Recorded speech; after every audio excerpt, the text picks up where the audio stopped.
Labrīt! Laipni aicināti pievienoties izaugsmes programmas jau 5. lekcijai, kas šodien veltīta ļoti aktuālai, bet jāsaka godīgi arī diezgan sarežģītai un kompleksai tēmai, un šī tēma par ilgtspēju biznesā un par ilgtspēju biznesa attīstību arī dzen.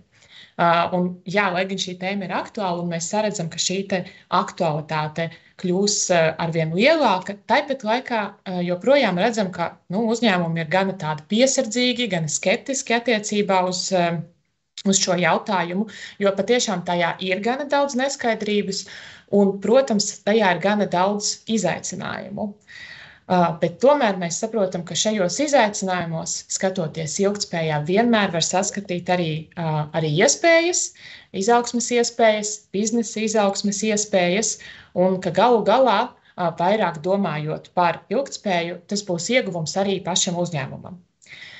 Bet, kā jau minēju, tēma gana sarežģīta un gana plaša, tādēļ šodien mums pievienojušies veseli 2 lektori, kas dalīsies savā pieredzē un zināšanās. Tā kā lektori šodien mums pievienojušies arī no ārzemēm, un lekcija būs angļu valodā, tad arī es kā ierasts pārslēgšos uz angļu valodu, lai iepazīstinātu ar mūsu šīs dienas ekspertiem. So, as I said, we will have 2 guest speakers today, both of whom have a lot of experience in direction of sustainability, a lot of, I would say, both theoretical and practical. So the first guest speaker today is Johanna Braun, and she has been participating in many startup-related programs and accelerators. She has been working with the fields of innovation, sustainability, and venture capital and investment. And she has also been part of UN World Food Programme's Innovation Accelerator. And Johanna will be more introducing us with sort of a theoretical framework and directions where we should look at and how companies should start thinking about their sustainability strategies. And then our next and second guest lecturer today is Dr. Jannic Horne. He has focused his research on impact measurement, and he's a co-founder of company Impact Nexus, which is a software as a service company, and that helps that helps businesses to really measure in very practical steps and tools what is their actual impact on sustainability. And he will be sharing how you can use these tools and also some case study. As always, all the viewers, you are very much invited to use this chance and post your questions in our Facebook or LinkedIn live feeds because we will be addressing them at the end of the lecture. Really use this opportunity to ask questions about this topic. But with that, I would like to invite Johanna to start our talk about sustainability. Right. Thank you so much, Irina, and wonderful to be here this morning. So it's all about sustainability, why it matters, and how to get started. So a little bit about myself. So why am I speaking to you about this? I've been working on sustainability for the last 15 plus years by now, and for me the key question has always been how business can be a force for good, and I've looked at that both inside of the corporate world in Telefónica, as well as I'm now running my own business for 4 years already, and as Irina has already said, focusing on strategy, impact investment, and also quite a bit of business coaching. So why does sustainability matter? It matters because we have left what is called the safe operating space. And when I say that, it means that there are boundaries in our planet where we know that unfortunately we have already transgressed those boundaries. And this is true for biodiversity as much as it is true for chemical pollution. And also quite recently, earlier this year, scientists have come to the conclusion that also for fresh water, which is very prominent on this picture, might also be an area where we are already beyond the capability of the very systems that sustain life on Earth. Sustainability is often said to be about 3 P's, and the first one is the planet. And what you see here is related to the most prominent challenge we're currently facing, climate change. So this is a picture of the huge fires in California last year. And as you know, we've had quite a few of those in Australia and in other regions of the world. And it's just one of those effects of climate change where it gets real in the sense of we've known about climate change for many, many years and decades, actually. But it's something that now also people that have not known about this are waking up to. The second P in sustainability is people. And again, if we look at our current situation, the peace also stands for peace. And peace is something that, unfortunately, as we all very much know, listening into this in May 22, is not a reality. Now, you could, of course, say there have been wars also over the last decades. But right now, of course, we're faced with a situation with a war in the heart of Europe. And that is very much threatening not only the lives of the people that suffer of this right now at this very moment, but also the overall peace and stability in the world, and also the hopes we had that democracy would be a winning model is nothing that we can take for granted anymore. So the whole dynamic of multilateralism right now between the United States and the Western world, if you like, on one hand, and China, and with the aggression of Russia, is just something which is not a given anymore. And then the final P stands for prosperity. Some people also say it stands for profit. It's very much the same thing. And again, looking at this on where we are right now, this is a COVID-19 map of China. So China has just recently gone into a massive lockdown again, and this is not only affecting the lives of the people, but it obviously has huge consequence for the global economy with consequences that we're just waking up to, from supply chains over recession, etc. So listening to all of what I have just said on people, planet, prosperity, and where we are right now at this moment, you might feel a little depressed or down. And this is why I wanted to share this with you, because I've been working on these subjects for such a long time, and I still look at them with optimism. And that is why I wanted to share this advertisement back from 2020. And it's something that I think describes very well how one could look at that. It's my choice to look at it that way. And the trick about this is to read it from down up. So it goes, because we don't have a choice, we need to demand a livable planet, and we don't trust anyone who says it's too late to fix the climate crisis. Because the reality is we can imagine a healthy future, so don't tell us that we're all screwed. And I very much believe that. I do not, despite the things I've said, I do believe that we have a choice and that there are still reasons for hope. One of the reasons for hope is that we have, at the side of politics, global ambition already for 7 years by now. So back in 2015, all member states of the United Nations, so pretty much every country on this planet, adopted the agenda, the 2030 Agenda for Sustainable Development, with the Sustainable Development Goals that you see here, 17 goals with a lot of sub-targets and KPIs to measure them. But basically, it's a grand global ambition to get us to a place which is defined by peace, by prosperity for everyone, and also a livable planet. Second reason for hope, as I'm based out of Europe, is the EU Green Deal, which was adopted in late 2019, with the ambition to become the world's first climate neutral continent by 2050, and with quite a few sub-ambitions behind that. At the very core is climate change and how to fix that. But again, with several subtopics that Jannic will relate to a bit later on in the lecture. The third reason for hope for me is that the investor community, so finance, is also waking up to this reality. So this is a quote from Larry Fink.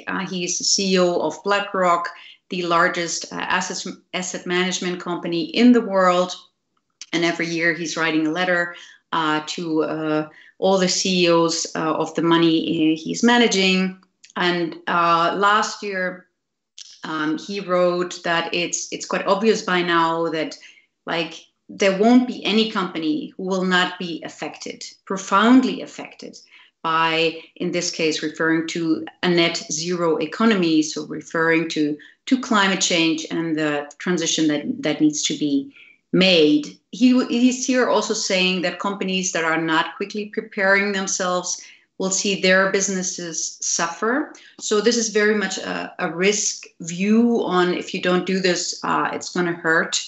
In this year's letter, he wrote pretty much the same thing, but from the opposite perspective of it is one of the biggest or the biggest opportunity of our century to become ready to be a force for good and help fix the climate crisis. And then finally, another reason to be optimistic or hopeful that we will get to manage all the problems that I described at the beginning is that people are waking up to this. So people are protesting, especially the younger generation, but not only, people which are in the end voting, which are employees of companies and demanding change there. And of course, people who are also customers, so consuming products and services and demanding that to be better. So what is sustainability then? I mean, this is the official definition of the United Nations. And it's, as you see, framed around those three core elements of economic growth, of social inclusion, and environmental protection. The only addition I would like to make to this is that maybe in the future, the order of these words will change as we are waking up to the fact that without the environment or our planetary systems being able to sustain life on Earth, there won't be any economic growth and there won't be any social inclusion. So, apart from that, it's very true, and it is what sustainability is all about. So how do you start thinking about this to build a sustainable company, right? You might think, well, all of these things, they're pretty much related to politics, etc. So how would I start working on this? And I think at the very core, it's important to be able to determine where you want to go with this. So I called it finding your North Star, which just means before you decide on any type of action to do something differently, you need to find out how it would feel for you to be a 100% sustainable company, and to use this as your North Star, sort of setting the path on where you want to sail to before doing anything else. To then identify material topics, which means once you know where you are headed, you need to find out which are the topics that truly make a difference for your business, either from your own perspective or from the perspective of people outside. And this could be many different things. It could be the working conditions of your employees. It could be something in the supply chain. It could be something about your product and how your product is handled end of life. So once there's no more usage of it. So very different depending on the industry, on the product or service, etc. So there's no right or wrong, a straightforward answer that fits all. It is really work that needs to be done at the very beginning. And once you're clear about those material topics, which also means you're not supposed to be working on everything, but you're supposed to find out what is truly material, to then look at both risks and opportunities. So similar to the quote of Larry Fink that I talked about earlier on, it's always both things, right? So you will find out about topics inside of sustainability which have the potential to potentially hurt you as much as you will be able, looking into sustainability, what it means for your company, to find out where the big opportunity lies for you to save costs, to create additional revenue, to truly stand out against other companies, etc. So it's always both. And I would also recommend to always look at both dimensions pretty much at the same time. And then once you've done that, it is about developing a plan, as it's a fairly complex topic, pretty much like all other topics in business. And then also to decide which first steps are feasible. So not starting with the most difficult, most complex one, really, but starting with something that is easy enough to get going. So to make it a bit more concrete on the things that I've just said, I've selected a company that part of the audience will be way more familiar with than I am. So this is Latvia's first unicorn, Printful. And I looked at their website, and to find out, as it's still a fairly young company, they were founded in 2013, how much of the things that I've just said are already visible and in their communications, or in their actions rather. So if we talk about finding your North Star, then you can read here that Printful, they have decided to make on-demand manufacturing the norm. So that's pretty much their business model, obviously. But then it continues for a planet with finite resources and people with infinite ideas. Now, that means that already in the mission statement, Printful acknowledges that their business model is part of a system, in that case, the planet, that has only finite resources. Like, we don't have endless resource, but we do have people, and that's the third dimension, with infinite creativity and ideas, and to put all of that together.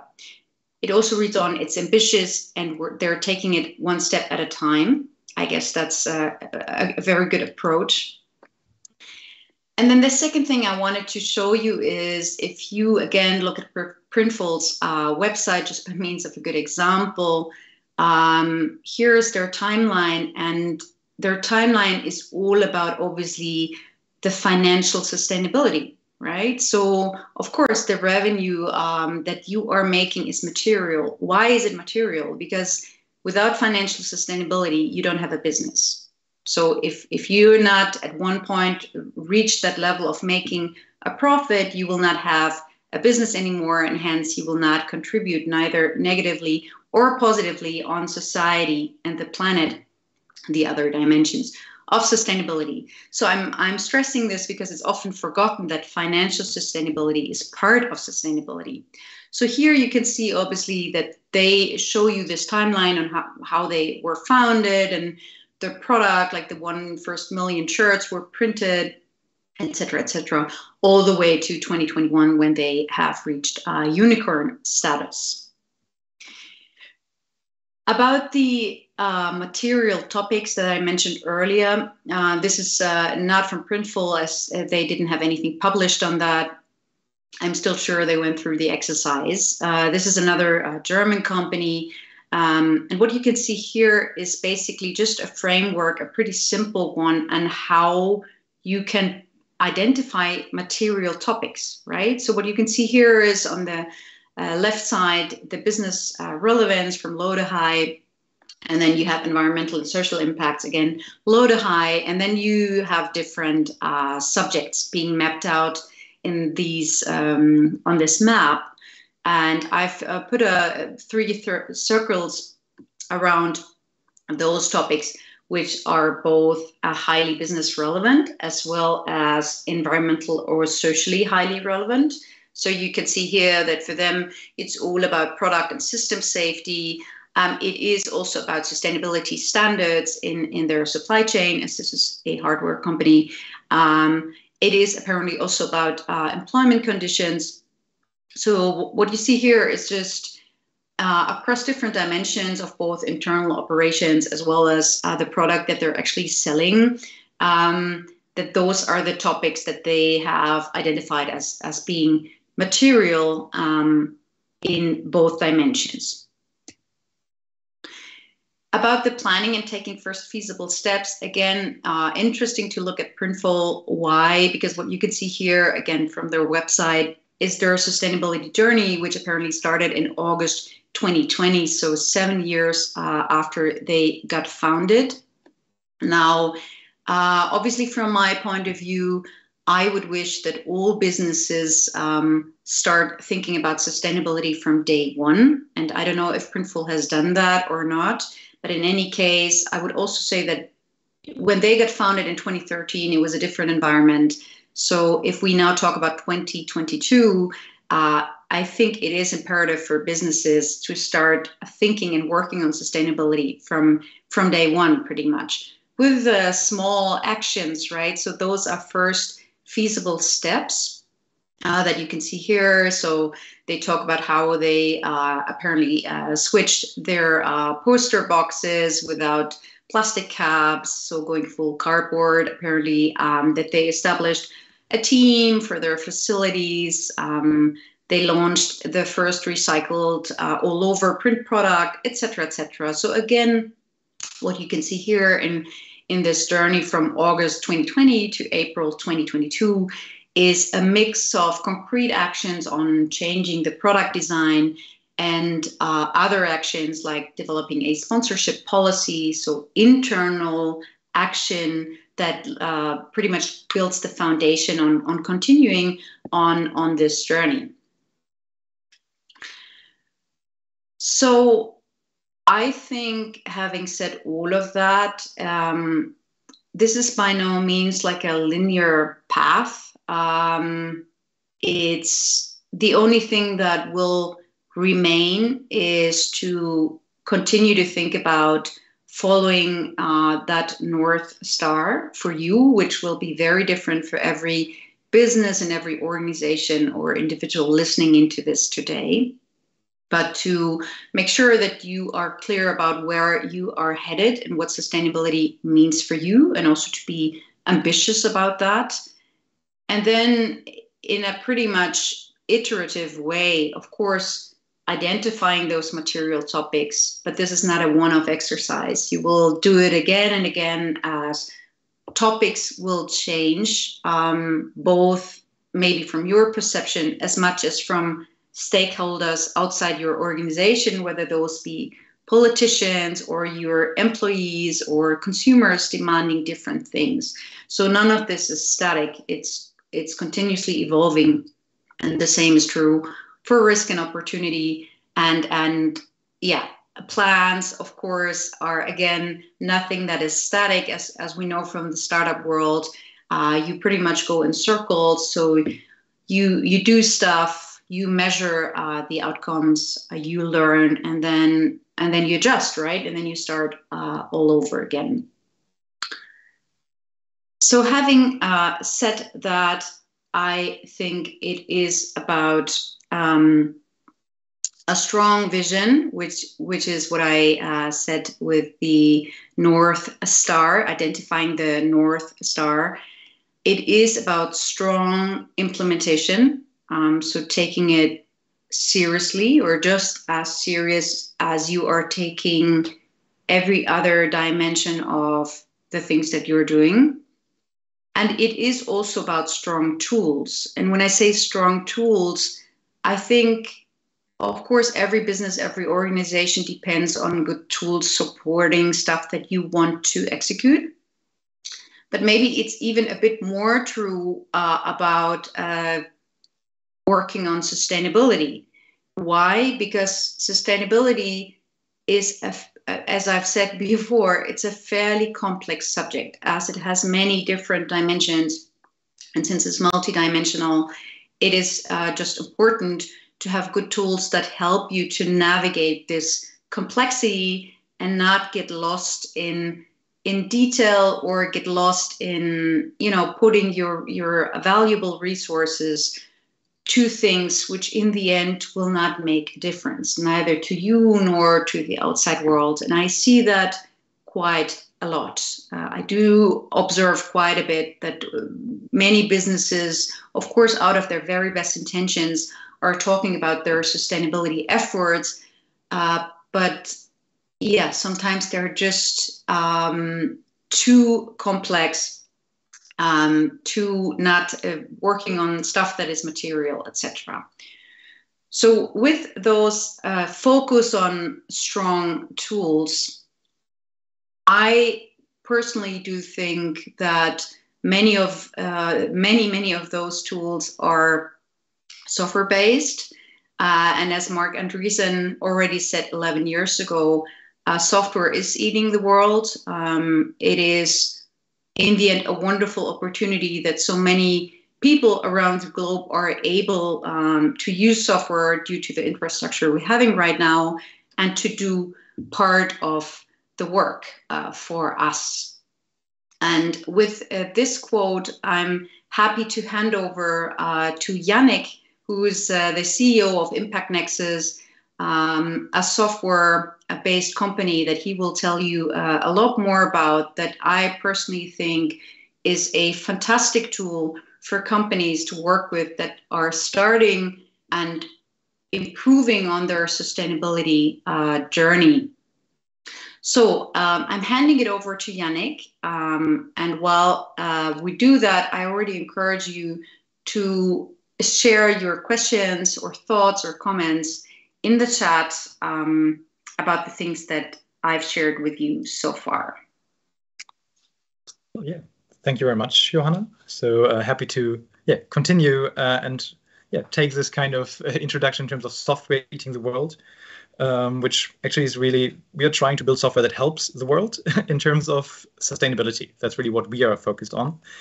And I'm happy to share a bit the insights, the tools that we are working on. And I think this doesn't have to be kind of what we are doing only. This can be translated to a lot of other companies that also try to use software to make sustainability easy in the way, because it's really a tough nut, which is definitely fair to say. So let me jump to my slides for that. So yeah, we are Impact Nexus, and we are a Berlin-based startup, and we focus on what we call sustainability management. So tools to kind of really help you take action, and intelligence, which means really data-driven approaches to automate a lot of things in terms of sustainability, giving you automatic assessments, tips to improve, etc. But I will go into that in a minute when I go through the different elements of what we are working on. But perhaps I begin with talking a bit very briefly, who am I actually to talk to you and what is my background? So initially, I've been working as a management consultant for one of the larger consultancies, the Boston Consulting Group, for a couple of years. And I also did a PhD on impact measurement. So at the TU Berlin, in cooperation with the MIT, we worked on ways to measure and forecast the social and environmental impacts of companies, specifically in the startup scene. But we also realized that a lot of the learnings we had can actually be translated to all companies. So all the SMEs out there that might be listening, tools and ways to help you identify what are material impacts for your company. As Johanna already mentioned, materiality is a super crucial thing. So what aspects of your business model have a relevant impact? It might be the supply chain, it might be the way you employ people, it might be the usage of your product, all those different things, but I will jump into that in a minute. After that, I've been kind of working at the Borderstep Institute for Innovation and Sustainability in Berlin, which is a research institute on sustainability and innovation. And out of this research institute, we created Impact Nexus. And Impact Nexus really has a goal to make sustainability easy in a way. So guide companies on their journey towards less harm and ideally creating a lot of good in the world beyond just, not just, I think that's a tough nut anyway, creating a lot of economic benefits, but also social and environmental benefits. So for this section that I want to share you 3 different elements. First, our vision as Impact Nexus, what we are trying to do. Provide you with an example how that can look in practice. What are concrete ESG topics a company should think about and perhaps how they can take first action. So really the first steps that you can make. And then giving you a bit an idea of what technology can do in the future, how technology can make sustainability much more easy in the years to come. Starting with the first one, sharing our vision, and we start with kind of the problem. I think Johanna already mentioned a lot of the aspects, so I try not to make it too repetitive for you, but I think it's really important that 3 types of problems become more and more relevant as sustainability becomes mainstream, as Harvard Business Review titled nicely last year.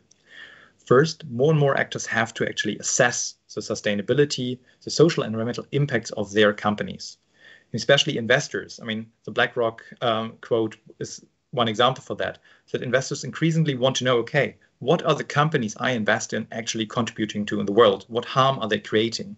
This is a risk mitigation strategy for them, but it's also more and more that they see, okay, actually being sustainable is a huge business opportunity.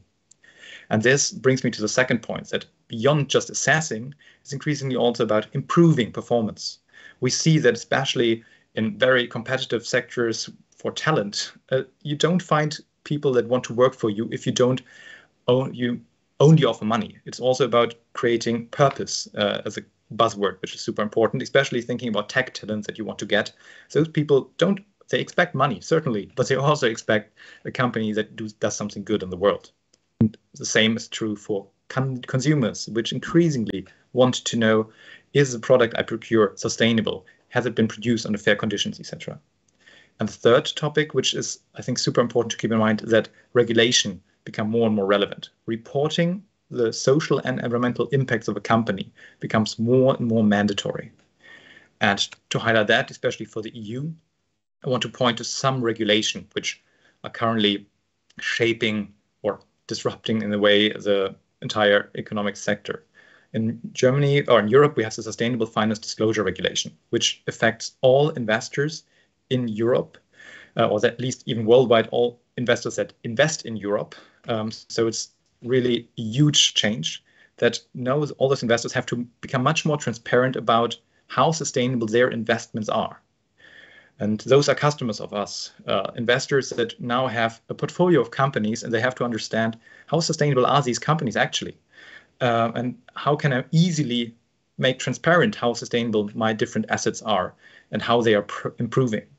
And beside that, we also have upcoming the so-called Corporate Sustainability Reporting Directive, which will come into force 2024 and force a lot of corporates, medium-sized companies, to report on their sustainability and also down along their supply chain. So even if you're a smaller company, increasingly regulation demands transparency from larger corporates that you might be working with. So they might approach you anyway in terms of, hey, give me transparency about your sustainability performance, because otherwise I will not continue to work with you.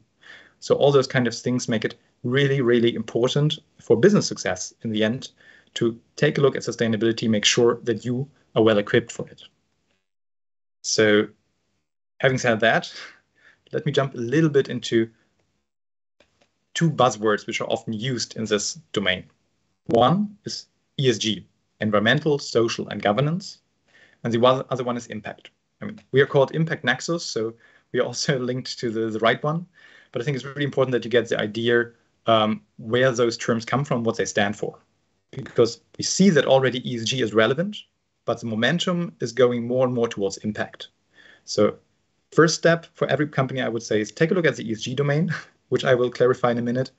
But you can be assured that impact is just a step afterwards. So if you're forward-looking, both terms are key for you. But what does it now mean?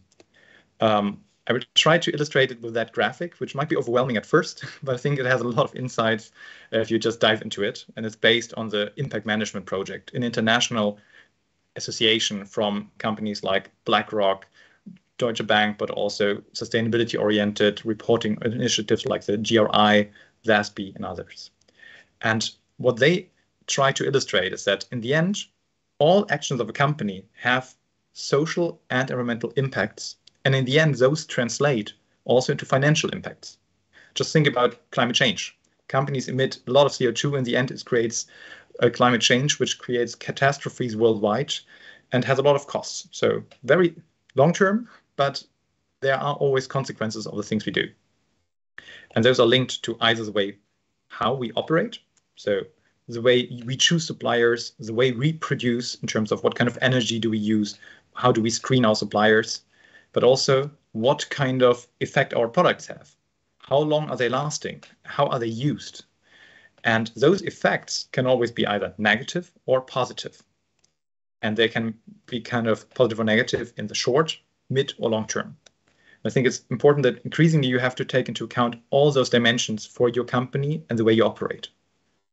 And ESG is often the more short-term effects, which are also relevant for your own business success.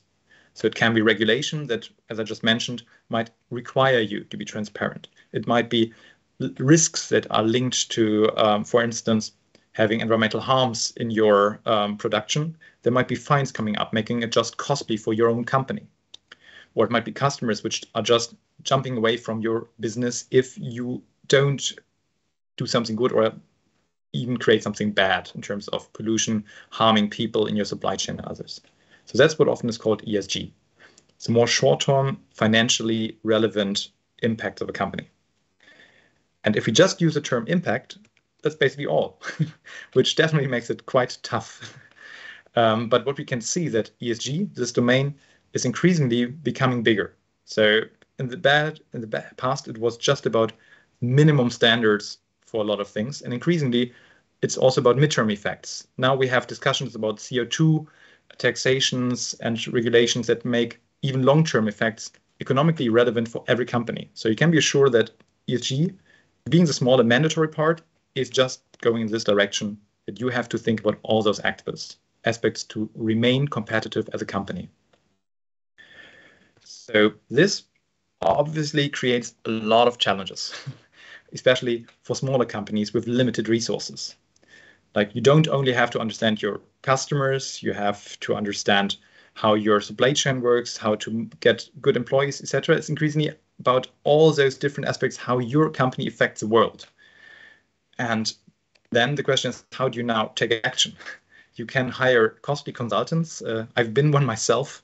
I know how costly those are. And I think not for every company, it is very pragmatic for every issue to hire consultants. And you also can spend just a lot of time internally to comply with the increasing regulatory burdens. And we see the big potential that software can make things easier in this domain, help companies to take action. It's not just us. There are a lot of companies out there that now try to innovate the space, even though obviously we think that our approach is, I think, a bit smarter, but that's just a self-promotion at that point.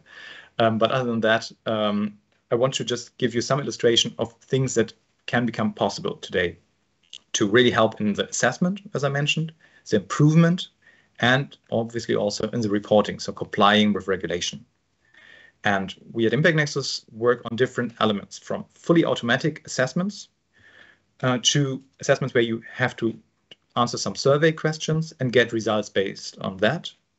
And based on the assessments, we guide you to improvement ideas. So instead of having a consultant, you perhaps already get first tips automatically.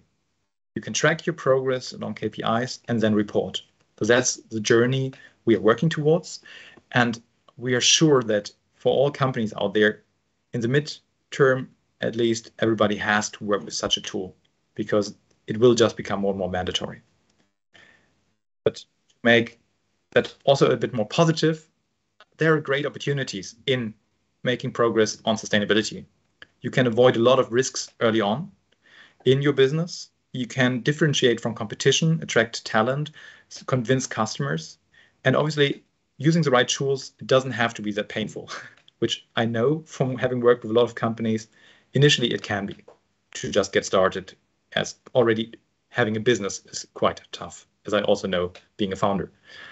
Now to illustrate that a bit more, I want to jump into an example, showing you one element of our tools so that you get an idea, how can that look like? What are things that I as a company might have to start with? And for that, I want to take you into our ESG assessment, which is an assessment which takes about 30 minutes and already gives you an idea what are probably relevant topics which your company should address. And there we go into the 3 dimensions of ESG, so environmental, social, and governance, and point you towards topics which typically should be considered by a company to make sure that at least you do the minimum things right. And for this, we kind of created to not show a company that is using our tool at the moment, the so-called The Building Company, which is a construction company of about 25 employees based in Hamburg, Germany, doing construction. And we just want to show you how such a company answers our survey and what kind of insights we can derive from it, where they should take action, what are next things for them. And for this now, I kind of jump into our tool where we have different modules, but I will just show you that live. So now we are in our tool for The Building Company. And we also have tools in terms of helping companies to identify their impact. So what are the most relevant impacts, good things also that a company can contribute to the world, how it can measure certain KPIs. But today it's about the ESG assessment. And first, I just want to show you a little bit how it looks like. I will not go through the entire assessment, but you get at least the structure. And which is important, this is a self-development based on international standards like the Global Reporting Initiative, SASB, and others. And we just consolidated all those questions they usually ask, which are the global standard setters, but try to make it a bit more digestible, because this can be quite heavy quickly for a small company if you really follow the details assessment of those actors. And it's really important that you keep in mind it's about giving you a first understanding. What are relevant topics for you? And those things vary, obviously. If you're a very early company, you cannot expect to have the same performance already for all ESG topics as a company which is more mature, which had more time to develop. I think that's a really important thing, even though we provide scorings in the end, it is really about helping every company to understand what are the most critical things for me. And you should always then start with perhaps 2-3 most critical and stepwise improve, because it's a longer journey. Just like your business model will not be perfect from day one as a company. So now, after all that intro almost done, there's like 15 different categories, 5 environmental, 5 social, 5 governance that we will go through. And the entire survey is always based on 2 levels. So first, is it actually something that a topic that you have already on the radar? And if yes, what action did you undertake? Very simple, so that you can just click through it. And it looks like this. So you can start with the questions on the environmental section. We just ask you very simple, okay, greenhouse gas emissions, direct or indirect. Do you actually measure that? If you don't do anything, you're done. Just say, no, I don't do anything yet. And then you can continue to the next question. If you do something, other questions will pop up, follow on. But we wanted to keep it simple for the beginning. Just know, okay, I haven't done it yet, because I hear a lot about it, but it's just something which seems to be a bit complex for me. Now that's the bad thing if you do something live and you haven't loaded it for a long time. I have to go back. Now you see that's perhaps also a good teaser. Normally we are portfolio management software, so a lot of investors use us, which perhaps have certain companies in their portfolio. And then we aggregate the different scores that come from a company into an overall portfolio dashboard. And we also allow our customers, which are investors, to then compare different companies. Who's doing good, who's not doing so well. And the example company is now The Building Company. So I just jump into that one again. And here you already get the results teasered, which I don't want to show you. But let's go back to the ESG assessment. So this one I can skip. We're in. And here we are again. So having now the greenhouse gas emissions question, now we continue to the energy part, where, for instance, a company would have said, okay, yeah, energy is something we already taken a look into. We haven't taken track on our CO2 emissions, but yeah, energy, we definitely monitor the consumption, and we also try to procure renewable energy actually for ourselves. And we try to reduce energy because actually it makes sense for us. It just costs a lot of money. So we try to reduce the energy consumption for the heavy machinery we sometimes use. And then you're done. That's like the second question, and you already progress to the third part, transportation, where we also ask you, are you committed to making sustainable transportation choices? If you're doing something already or plan to do it in the next 12 months, click here. If no, yeah, obviously you can select no, and you can continue. And then we're just asking for specific subdomains. Do you try to reduce business travel? I think now a lot of people can say yes. COVID definitely helped that people are just at home using Zoom, Teams, and other software. And how far do you actually try to transition to more eco-friendly modes of transport?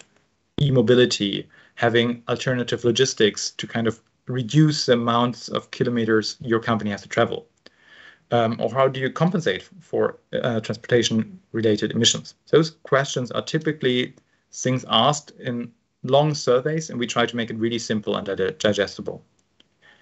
And at the end of each question, we always just ask you, perhaps give me a brief example of what you're actually doing in terms of transparency. Yeah, that's how it works for the 15 dimensions, also the social domain, with domains like labor, workplace, diversity and inclusion, societal harm, or taking social responsibility, and governance, where there are things like data. I mean, you might be familiar with the GDPR as a major thing that happened over the last years in Europe, how you engage with stakeholders. And for all those topics, we provide you with a short explanation why that actually matters to you, so that a company can easily understand, okay, that's not just an artificial question, there's a reason why it is relevant, why people increasingly care about it. So having done that, gone through all the questions, you get a result in the end. You submit, which I already did for this example, and then you get the ESG Result Dashboard. And then you see, okay, there are some issues which apparently I'm not overperforming yet, which for this example might be greenhouse gas emissions. They haven't tracked it yet. Or I also see quite easily, okay, in transportation, there might be things I can do more, similar for the way my workplace is designed. And oh, social responsibility, apparently I don't do anything yet. And you can see with one view that generally expectations are that you do something along all those 15 domains. If you don't, it is something you should consider, perhaps starting with, okay, greenhouse gas emissions, social responsibility, and yeah, workplace and transportation seem also to be relevant first domains to take action, which then we try to help you with. So our tool then shows you, okay, you don't do anything yet. So how do you now start to create a greenhouse gas and emission inventory? So we directly point you towards tools that help you. We cannot provide all the questions yet automatically, something we plan for the future, but we can already give you tips and point you in the right direction, which things are where normally a company has to do a lot of Googling and try to find quality guidance. We just point you to it. And the thing can also be true for, let's go to, for instance, social domain, because I showed so much the environmental space, where workplace in this domain was critical. And then the question might be, okay, do you assure actually a living wage for your employees? This construction company might focus very much on, yeah, we're paying people kind of the same, but we don't really assure that, yeah, they are having a decent standard of living. Actually, we have a very competitive environment, so we try to keep costs low. All those things might be the reason behind it. And we help you then to already understand, okay, what are things you could provide your employees with? Family-friendly workplace, flexible working routines, all those things are increasingly expected of a company. But how can you now change your company to actually be a good workplace for employees, something which becomes kind of a mandatory norm in the future? So that's the idea about the tool. And I think for those companies which join us for the workshop later, we will go much more into depth and really try to find concrete actions for your specific company. For all the others, I can just really highly recommend, think about this 15 domains that you have seen here. You can also take a quick screenshot to see what they are. and really think for your own company, do you do something on data protection? Do you involve all the stakeholders that are relevant for your company? Business ethics, there's a lot inside, and obviously feel free to reach out to us if you also want to work with that tool. But for now, I guess I will just return back to my slides, having given you a first idea about it, to show you a bit more what we are working towards. Because this is just a survey. You give in data yourself, and as a result, you get this kind of analysis. You get an idea where do we do good, where not. Something which you can obviously also share. So you directly get PDF exports out of it, where you can also get detailed reviews of the answers you provided, so that you can more easily take action and say, okay, this is something where some action, for instance, management and advisory board, this is not professional yet. We have only men in our management board. We don't have any diversity in that. Those things you can already export as a PDF to quickly share it. But that's just one tool that we have. What I think is much more interesting is actually what's on the roadmap, because I think the software is eating the world and can make things much easier on the way. And I just show you the detailed assessments. We're working towards automatic assessments, which will make things much, much quicker for companies. So what we have been working on in the last months is that in less than 10 minutes in the future, a company can get fully automatic indication of the social and environmental impacts that are most likely relevant for that company. By just giving in some basic information, like we are working in construction, buildings, do renovation with, and also use prefabricated modules, and use certain products like cement and steel. And even more convenient in the future, we aim to fully integrate with systems like SAP, Oracle, which a lot of companies here might be using, so that you don't even have to put in data by hand. We just pull them out of your data systems. And as a result, we can automatically indicate what impact topics are probably the most relevant, most material, as said in the sustainability space, for your company. Are you a company that actually creates a lot of climate impact? Or is it more energy and waste, where you have negative impacts, but probably also a domain where you might have positive impacts? So really fully automatic, just based on a few information about the company or an integration in your data systems, we can flag what topics you should be most cautious about, where you are most demanded or requested to take action. So that's like much more simple in the future than having to answer the questions in the survey. As a first step, you can already make it fully automatic. And that's something where we are working on, but also others out there. And I'm just sure even it might not be clear yet which companies will be the big players in the future, but you can be sure that software will make it easy. And I think that's really important to keep in mind. And the great thing is making it easy can also mean pointing you in the right direction. So an example that we always use is that our tools can identify, okay, you use cement in your company, in the sector you're in. And then we can already show you what are good alternatives. Why don't you use biochar cement or recycled cement or wood as a construction material? And we can point you towards facts behind it. We then have we scrape millions of sources, research papers, news, blogs, etc., structure them in our database, and then we can present them to you and tell you, okay, biochar in construction is a cool alternative. Here are 36 articles explaining why, or here 14 best practice examples. We can always base all our recommendations on facts, which means you can trust the recommendations the software provides in the future much more. And if you disagree, you can still give feedback, just as you're used to in all the social media that I guess everybody's using. And the magic to do that, to really give every company fully automated assessments, and on top of that, improvement suggestions, is what we call a cause-effect database. What we do at Impact Nexus is we try to build a database with all the social and environmental impacts of basically all products and services in the world.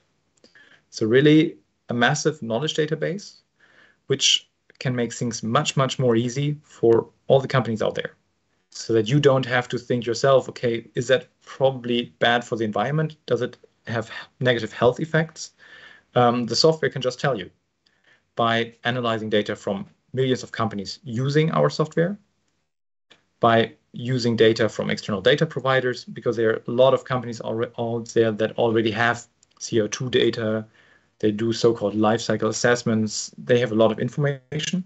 But most importantly, we as a company extract automatically with so-called natural language processing, like just an AI technology, to keep it simple.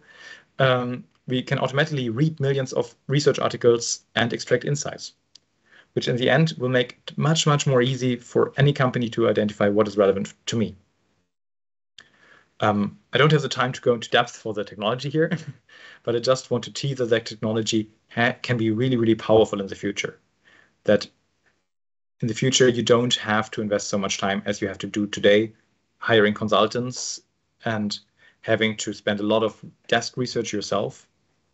This can be much more about taking action and translating sustainability into a business opportunity for yourself, so that you might start much earlier with future-proof materials instead of using things which are not really innovative and might not give you a competitive edge in the future.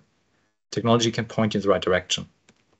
So that's where I want to close my part of this keynote, talking a bit about our vision as Impact Nexus. We have just started 1.5 years ago, and end of this year we will launch our first freemium elements, because we aim that all companies in the world, that's quite the startup-like spirit. We want all companies to have an Impact Nexus profile. So a lot of basic features will be for free. At the moment, we don't have the free part live yet, so also don't overrun us in terms of trying to do it right away. That's not live yet, but end of the year it will be live, that you can just do the ESG assessment without having to pay anything, just register, and you can do it and get results. And the good thing, we can also learn from that and provide you again with better recommendations on how to improve. So as I pointed towards on the right side, we want in the future to be integrated into your own supply chain system, your own ERP systems that you use, your accounting system, and help you automatically to identify, okay, that's a product I should not buy because it is linked to child labor, or there are toxic elements in it, and that might not be really helpful in the long run because it will be anyway, there will be a restriction through regulation. So all those kind of things we can flag automatically in the future, which will make sustainability much, much more easy and avoid a lot of like back and forth for companies which did one thing first and then they have to change it again, invested in the wrong technology, which we will help to solve. So much, I guess, from my end in terms on the part on the tools, which I think are already helpful and will just become more powerful. And with that, I just hand it back to Johanna. All right. Yeah. Thanks a lot. I have a bit of an echo, so if you could mute yourself, that would be fantastic. Thank you. Right. So yeah, thanks a lot, Jannic, for sharing those insights with us. And I think I still so I handed over with saying software is eating the world, and that's quite true. At the same time, I think that there's also one thing that we need to keep in mind when talking about tools. Software might be eating the world, but it's not taking action, or at least not yet, right? So if we talk about artificial intelligence, at one point in the future, software might generate knowledge and take action on things on its own by default. But at least for many of the sustainability topics that we were talking about, for now, software will be providing you with knowledge, but as you all know, knowledge does not equal action. So I wanted to stress for the closing of this keynote that do keep in mind to keep action. And that sounds simple, but it's not, in the sense of contradicting myself from a bit earlier. I said a couple of times that sustainability is a complex subject, etc.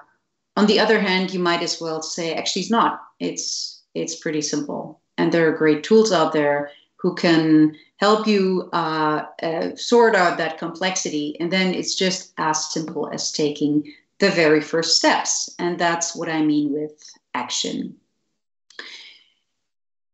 For those that have been on this journey for a bit longer, there's quite a debate right now around if sustainability as a concept of, the integration of planet, people, and prosperity, and making sure that those three elements are being taken into account, if that is enough, right? So at the risk of overwhelming you a little bit after all the things we've already shared, I wanted to leave you also with this thought of potentially going beyond sustainability.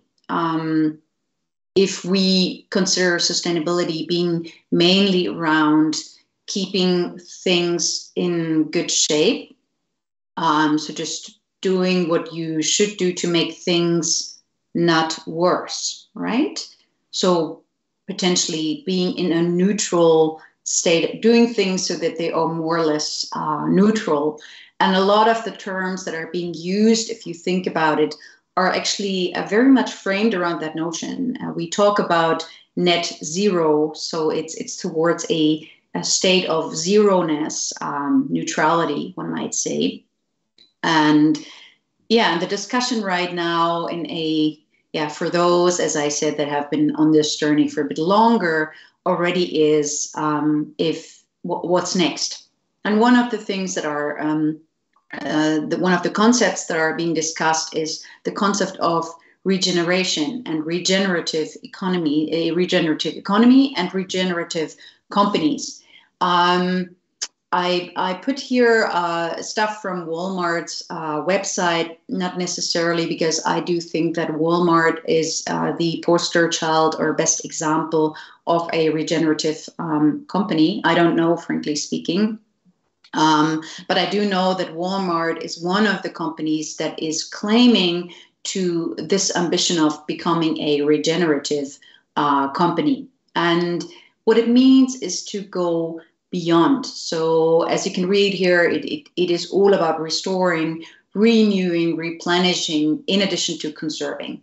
And then there are many other examples which are provided here. It is about, decarbonization, so everything around climate change. It is about eliminating waste, pointing to circularity.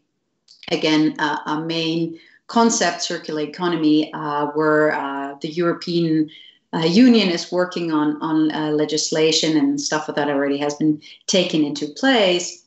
But also, encouraging here for Walmart adoption of regenerative practices in agriculture, etc. Because obviously they're a supermarket, so for them that angle is an important one.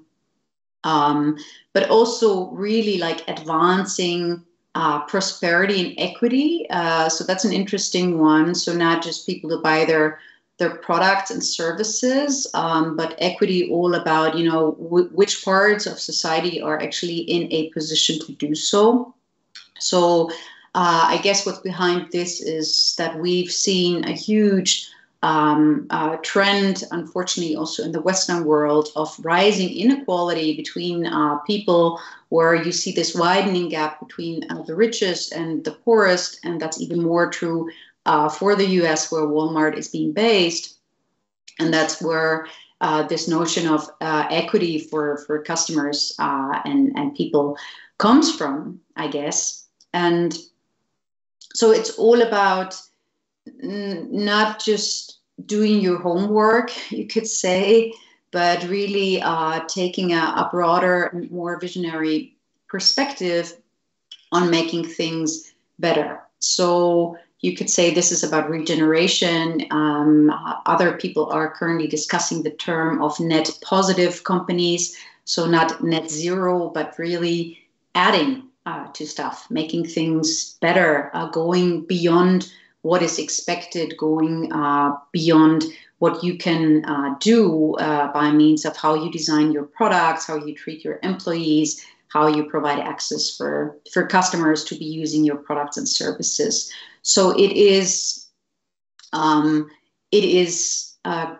bigger. I would say that sustainability in a way is for me at least, it's an umbrella framework that encompasses all these things. But it's also true that sustainability as a term has been used for a long time, and potentially we do need a new framework to create new thoughts and new actions, more importantly. So I personally find it very, very interesting and inspiring to follow this whole debate around regenerative economy and regenerative companies. Having said all of that, I do also want to say that regardless of whether you will think about, becoming or continuing on your journey to be a sustainable company, a sustainable organization, a sustainable individual, I really wanted to say, to give a word of warning here, to beware of any kind of washing. So what you see here, beautiful picture of several washing machines, and they're called Eco Express.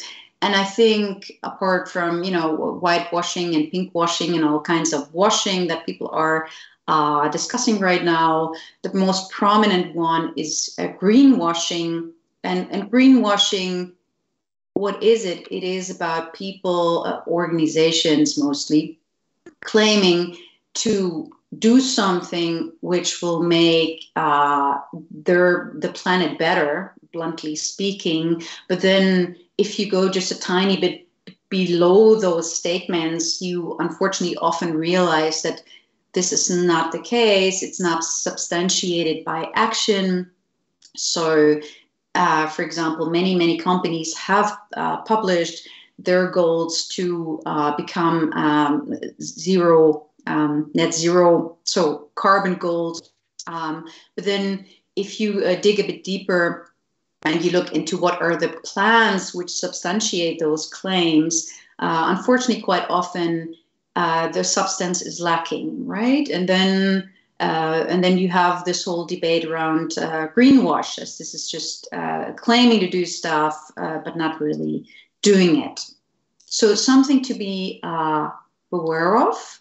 So I would encourage you to rather do your first feasible steps, as I've said earlier. I would encourage you to, if you set targets, to set those targets against scientific evidence. And I guess that's just as much the PhD in me speaking here as also a notion that gets more and more shared in the wider audience, that it's not helpful if everyone sets their own targets, which are by no means comparable, just on their own without sort of consensus, if you like, against substantiating this. And especially for ecological goals, the science about what needs to happen and when is there. It has been there for a long, long time, especially around climate. And it's encouraging to see initiatives like the science-based targets, which you see here, which is really all about corporate climate action or business climate action. You could say this is not just about the big companies, this is about all companies. Delivering solid progress, right? It's also not about target setting. Target setting as such won't get you anywhere. This is about you setting proper targets and then go on that journey with your first feasible steps and to then deliver solidly. And the whole part around speaking to people and reporting on that and communicating about that is I would say, very much the next steps, but often it gets confused with let's do something and make a big PR thing out of it, rather than taking it step by step and solidly. So this is something that I would really encourage you to do. And why?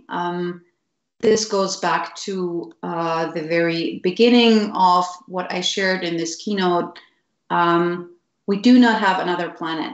And that might sound, I don't know how it sounds to you, maybe a bit, dramatic, but it's quite true. Like, we don't. This is the only planet we have. And as I said earlier, without the ecological systems that sustain life on Earth, like every one of us today listening into this, having to breathe fresh air, having to drink fresh water, etc., and also future generations, right? Not just us, you and me, but also this is about our children and our children's children. And for now, and I think for a long time, this is our reality, that this is the planet that we need to conserve and make sure that it's joyful to be living on that planet. So I leave you with that, and I'm looking forward to questions and comments, both to myself as well as to Jannic, obviously. And feel free to reach out over social media as well if you have any additional thoughts or questions past this lecture tomorrow or whenever. And I hope that some of the thoughts we shared here today with you really do resonate and bring you to that point of taking your first step. Thanks a lot.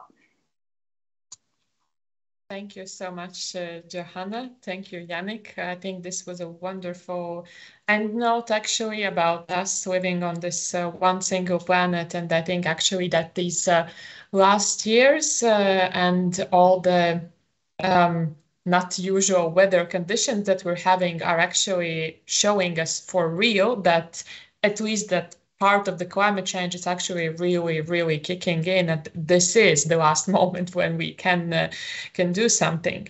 So yes, thank you for that. But then jumping maybe to some questions.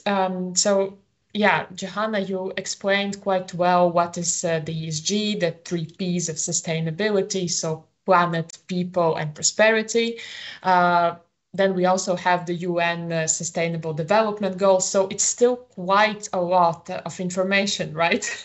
So maybe any suggestion for our viewers, for our companies, businesses, where maybe they should start, which are the small first baby steps, right, that they should take in their exploration journey of sustainability, imagining that maybe they might not know really what this is all about. Yeah, sure. And I so much agree. I mean, even after having worked on this for such a long time, that it is so much and it keeps on evolving. And you sometimes wonder, so where do I start, right? So to me, it's probably a mix I would recommend of, if you still feel like you don't know where to start at all, then yes, I would check out, for example, the website of the UN with the SDGs, and there's a lot of business-related content there as well. So obviously, the SDGs were designed from governments for governments. So this is a political initiative, but still, it was clear from the beginning that business has such an important role to play in this. So I would say by means of orientation, yes, go to that website and read through those different goals. And then you will realize as a business that, okay, maybe some of them, they don't have any relation to your business at all, right? And I would encourage you to say, all right, this doesn't have any relation to what I'm doing. Okay, so I'll just skip it. And again, I'll try to find out, hey, which are the 2-3 goals that really do have a relation to my business? And then read through the stuff, through the ambition for 2030. And then the next step I often recommend to businesses I work with is really to gather your core team around the table. You just put a few Post-its in the middle or whatever you like. You have a whiteboard. And then it's simple. You just think of, wait a minute, if I think about people, planet, prosperity, that's probably something you thought of before. So let's focus on people and planet. What are the 2-3 topics that immediately come to my mind where I know that I can improve? And usually, as I often said, it's super complex. Actually, it's not. You will know. People know what the topics are where they can improve, whether this is related to their employees, as Jannic has said earlier, things that might become more and more expected, but they're not in place yet, or something around your product, that in your supply chain, there's certain suppliers you work with that might have difficult working or environmental practices. So, yeah, I mean, I think you will have a gut feel of where your issues lie, and then you just map those out, and then you start discussing in your core team, okay, how can we take a first baby step? And that's a very good word, a first feasible baby step to improve here. So don't try to solve it all at once, because you will neither have time nor resource, but just try to, again, sort of cut it down into small baby steps. And then, as I said before, and then please take them and start, if that makes sense. That makes perfect sense. And I think also, just to add on that, it's also quite important to understand that we are not perfect yet in terms of sustainability, and especially these baby steps, they won't be so perfect either, right? So it's just having the courage to at least start doing something, right? And as you said, and I think that's also a very important part of the message, is that these sustainability goals, these sustainability strategies that the companies have, that you need to refer back to them. You look back at them and you improve them, right? But one other thing, actually, Johanna, you mentioned, and which is now a hot topic in banking sector. So maybe I would like to get some comment on that as well. So first of all, both of you mentioned that investors are looking now for more sustainable companies, and they are really evaluating how companies are dealing with that. Of course, in the banking sector, banks are also looking at that, and we are also looking more to finance sustainable and greener companies. I'm a bit afraid, though, to use that word of greener, but taxonomy. So taxonomy is now on our table. So maybe Johanna or Jannic, or maybe both of you, can you give a little bit more insight to our viewers? What is this taxonomy and what to expect from it? So maybe Jannic, we could start with your comment. Yeah, sure. I mean, the EU taxonomy definitely is kind of a great, let's say, push towards the entire business sector, towards more climate action, or let's say towards more environmental action. In the end, the European Union defined 6 domains in which they specify, okay, climate change, positive activities are those sectors with those specific activities. And they are also about to, or I think they nearly finished the definition of additional environmental domains like circularity, biodiversity impact. So it's different specific topics they selected and they selected specific sectors that positively contribute to sustainability goals in those 6 domains.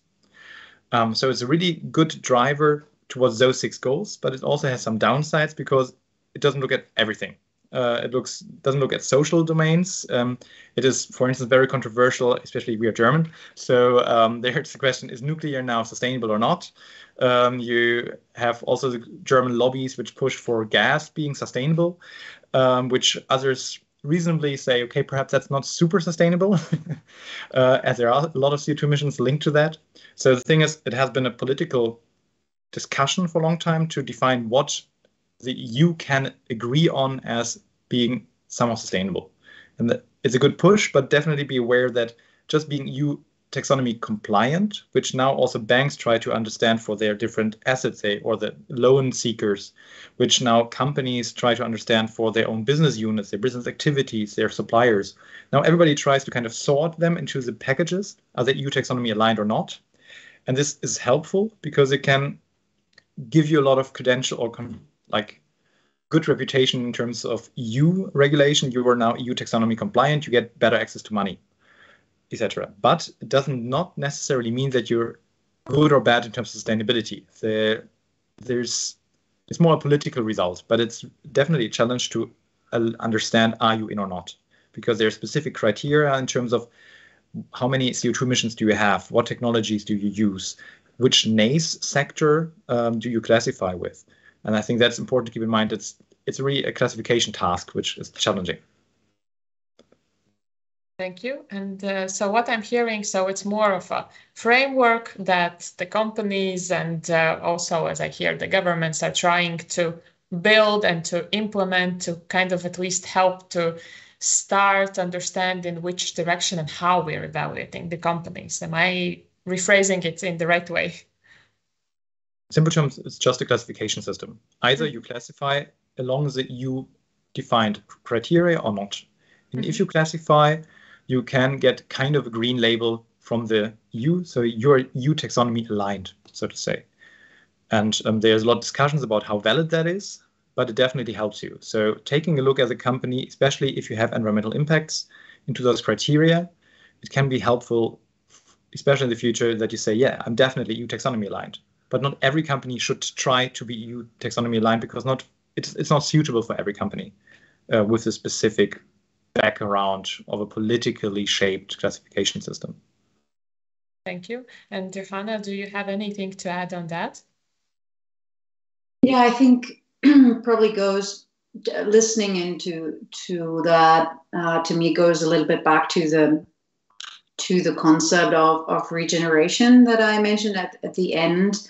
So the taxonomy is super important. One could also say that also the EU itself is on a journey of taking baby steps. And given that we're living in democracies, we have to live with the fact that, yes, for now, gas and nuclear are being included, and this is controversial. And that's the reality of democracies, that some people think this is right and other people think this is wrong. But I would say it's important. Yes, it's tiny steps. That makes me a bit uncomfortable personally sometimes, as I do think we need to speed up. But again, it is what it is, right? And I very much agree also with what Janic said, that in the end, it's just a classification. So it will not, this does not tell you companies which are, taxonomy aligned are the good guys. No, they're just aligned with, regulation. So if you want to go beyond and more towards regenerative economies or companies, then the taxonomy will not tell you which ones these are. And then again, we're back into this complexity that I mentioned like a million times already today, that, then you as a bank or all other banks also need to get to grips with, okay, there's a taxonomy, which is the framework we're operating in. Do we as a bank want to go beyond? Maybe we do, maybe we don't, I don't know, right? But do we want to go beyond, or are we just happy with aligning with what's there and just go with that flow, if you like? Yes, thank you. Well, my personal opinion is, of course, that we should all try and go beyond only the regulations and work on the improvements. But we do have also a question from the public. It is more related already to the value chains. So how would you suggest to approach the identification of materiality topics? So the produce of materials, the way they are produced, given the very constrained resources of SMEs, because some of the companies are, smaller and they might not have the resources, as Janic said, to hire these high-end consultants or invest a lot of their own time and resources in this, investigation, I might even say.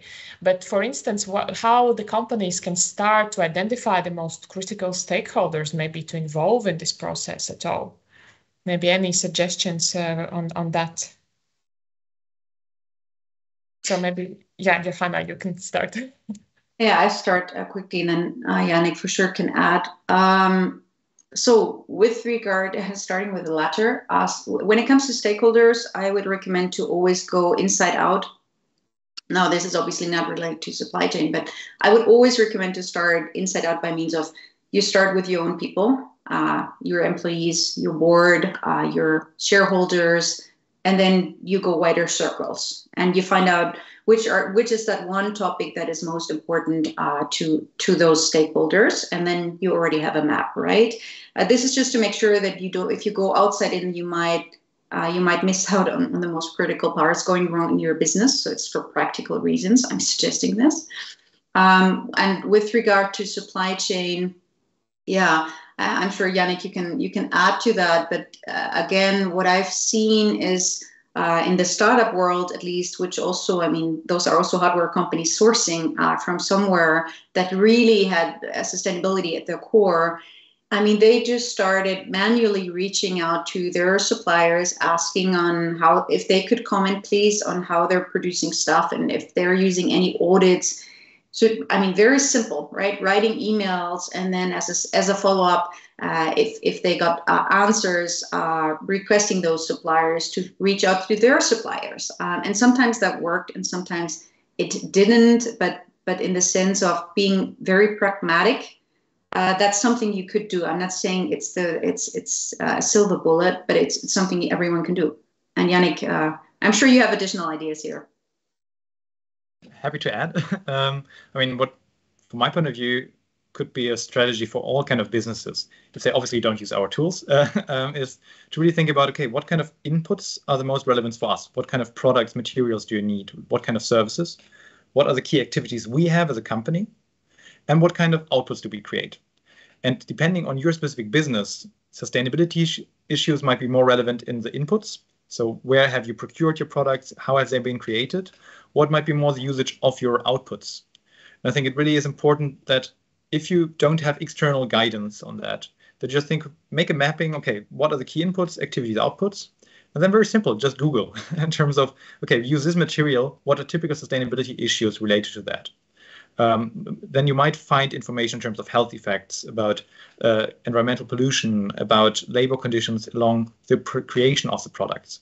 And then when you find out, okay, those are the most relevant issues that are typically criticized or flagged around a certain product or service, that you then go to your specific suppliers, to your specific partners and figure out, hey, are you making sure that this is not a problem?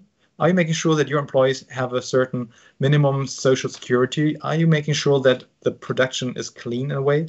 But really, Google is a good friend for that, for a start, to just, use Bing as well, but you know what I mean?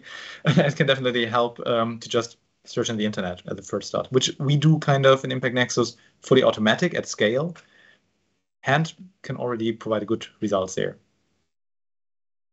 Okay, thank you. Thank you for your suggestions. And from what I also heard now from both of you is that regarding these stakeholders, that you should start internally with your own team, so to have everyone on board. But we still feel that there is a lot of prejudice, there is a lot of resistance towards the sustainability topic, even inside the companies, right? So of course, there is more and more of public discourse and talks related to this topic, but we still see that it's very difficult to persuade people, especially like here. You know, sometimes we think we are a very green country, we are a very small country, we have a lot of forests, a lot of lakes. You know, we're very sustainable, at least environmentally, right? So it's maybe you have some, I don't know, tips and tricks from your previous experiences, how business owners, or maybe someone else inside the company, how they can start this internal dialogue, how to persuade people, you know, that this is an important topic and we cannot run away from it. Mm-hmm. Mm-hmm. I can start again, because when I was part of Telefónica a long time ago, back in 2009, when I joined, it was like, I would not say there was a lot of resistance, but let's say at least it was for sure not the sexiest topic that everybody wanted to be involved with. So I had my fair share of learning, okay, how to convince people, right? As I was convinced.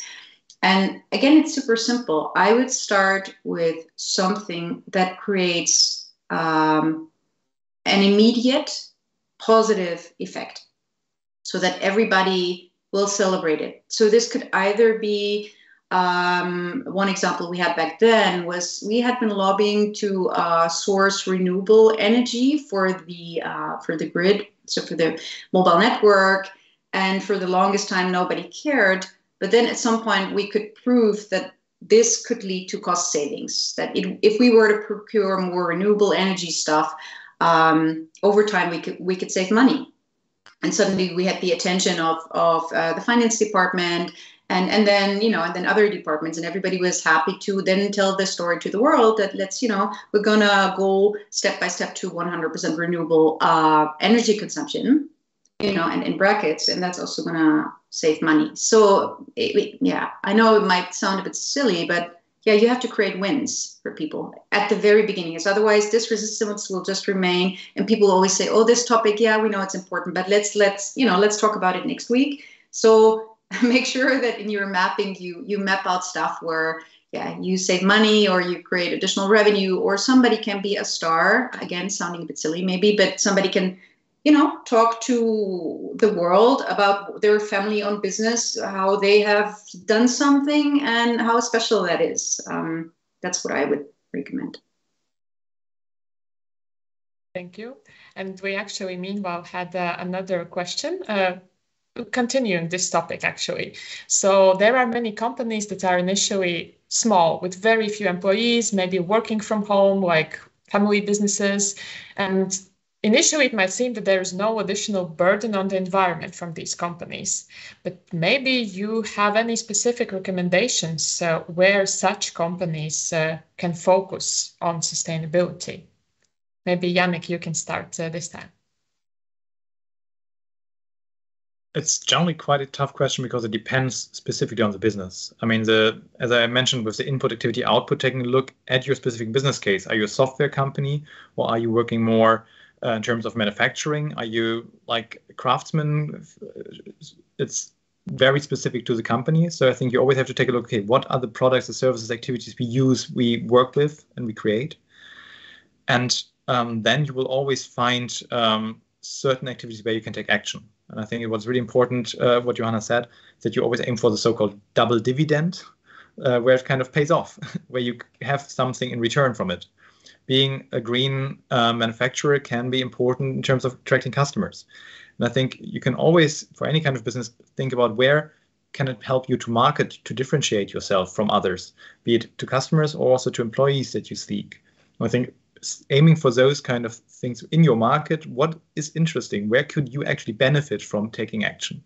And so searching for that. And on the other hand, I mean, I showed the ESG assessment earlier. I think it's important that you always also take a look at, especially as an early company, what is generally expected of me in terms of minimum standards. Because I know myself, we're a small company. You cannot manage everything perfectly from the start. But stepwise, you have to improve and to evolve into a company which is more mature, which has proper data security, which has perfect workplace security for the employees, which makes sure certain minimum standards are adhered to. And I think if you don't find the impact part right away, just check the ESG minimum standards for the beginning. It can already bring you into a lot of actions about resource management, social aspects, and the governance domain. So yeah, this can also be a good start. Thank you. Johanna, maybe any last comments on that? Anything to add? Yeah, I think sometimes it can be just as simple as if you're a family-owned business and everybody working from home. Let's assume for a moment that people will have some sort of device. A cell phone or a laptop or whatever. It can be just as simple as making sure that everyone has those devices set to energy saving mode. That's something you can do, and it's very often forgot. Also, like for many individuals, I know they don't think about it because it's such a small step that you think, yeah, but I mean, how much will it change? Well, of course, at the grand scale of things, it won't change so much. But if everybody would do it, it would change quite a bit, right? So again, I'm coming back to the simplicity, which is very dear to my heart. It's not so difficult. You do something small. That's a first good start. And regardless of what you're doing, there will be something small that you can do now. I'm 100% sure that there's something you could do immediately after this lecture that would make things better without any type of Google research, consultancy, anything. It's doable. Thank you. I think this is a perfect message on which we can now end our lecture, because we're a bit over time already with our discussion.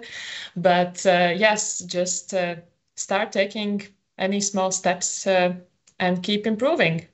So thank you, Johanna. Thank you, Janick, so much for talking with us today, sharing your knowledge on this very, very important topic. Thank you all the viewers who joined us today. We will meet again on our final lecture of this batch of the growth program just in 2 weeks, and we will be talking about finance then. Thank you and goodbye.